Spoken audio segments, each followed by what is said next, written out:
All right, guys, here is our focus for today. Our title is Reasons versus Evidence.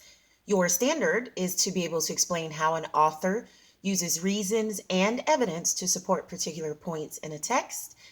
Your two learning goals. Number one, to understand the difference between reasons and evidence. And number two, to understand how to use reasons and evidence to make points about a topic. Your essential question is, what's the difference between reasons and evidence? Now, keep in mind that even though we are listening to, or you are listening to a reading lesson right now, it's going to be extremely important that you remember this information for writing. So let's jump right in. Now, some authors write to get you to agree with their ideas, to agree with their way of thinking. Okay, so in order to persuade you towards their thinking, these authors will provide you with points.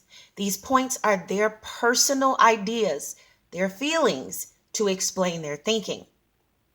There are two ways that authors try to kind of provide support for their points or ideas. One way is to use reasons.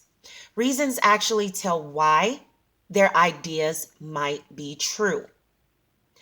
They also use something that holds a lot of weight, guys, something that we've heard before. And this is what we call evidence. Your evidence is your facts or examples that actually explain more and show why the author's point is true or valid.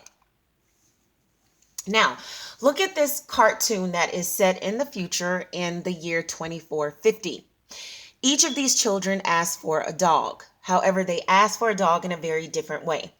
If you look in the first picture, the boy says, "But I want a dog." In the second picture, the girl says, "We need a dog," and then she lists some things underneath that. The first thing she lists is a reason why she feels that they need a dog.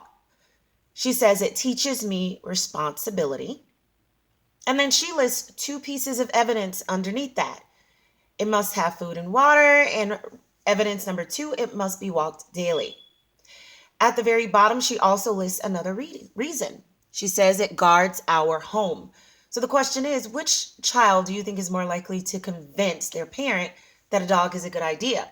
The child that's demanding a dog, or the child that actually lays out a point with reasons and evidence to back up her point? Hopefully you said the little girl. All right, let's keep it moving. We're going to go through this thing quickly because for some reason, if I go past 10 minutes, it will not record it. All right. So if you look at our column, which is just used to organize our thoughts, the very first column here says, what does the child think? What was the child's point? Well, her point was that they need a dog. The second column says, why does the child think this way? So what's her reason for feeling that they need a dog? Well, she says a dog would teach her responsibility. The third column says, how do details support the child's thinking? So in other words, what's the evidence? What are those facts that can be proven to show that having a dog would teach her responsibility? She listed two in that cartoon. The first one says, I'd have to take care to give the dog food and water every day. The second one says, dogs need exercise, so I need to be sure to take it for walks daily. Now, those two things are things that can be proven, guys. A dog absolutely needs food and water to survive, and a dog absolutely needs exercise. So those two pieces of evidence are things that would help teach her responsibility, which also back up her reasoning that, or her point, that they need a dog. Let's look at her second reason that she listed. She said a dog would help guard our home. But if you think back to the chart, she did not have any evidence listed that would support her reason that a dog helps guard the home, even though we all know that there is evidence out there. All right. But I think she has enough information here to convince her parents. So with that said, let's move on to another example because I think it's important for you guys to see how this plays out in an article. So the article that you're looking at right now, the title is Should We Explore Space? Absolutely. So let's go ahead and jump right in. We're going to read the article and then we're going to identify the author's point and reasons for feeling like we need to explore space. Paragraph number 1 says exploring space is one of the most important things the United States can do. But why? For one reason, the work of getting people and machines into space leads to new technologies. Some of these new technologies then become available to everyone and improve their lives. Do you need examples? Then try these. Because of the space program of the 1960s and 1970s, we have digital clocks, laser surgery, and instant foods. And these new technologies have broader effects on society. They help create new businesses, which then make new jobs, a richer population, and a stronger economy. Paragraph 2. But there's a second and more important reason for exploring space, and it has nothing to do with money. It's called the need to discover. Human beings are naturally curious. We want to know what's out there. If it's at the top of a mountain or across a river or at the bottom of the sea, we want to see it and touch it. Humans are also competitive. We want to be both the first and the best at what we do. When the Soviet Union put the first human in space in 1961, Americans didn't just sit and watch.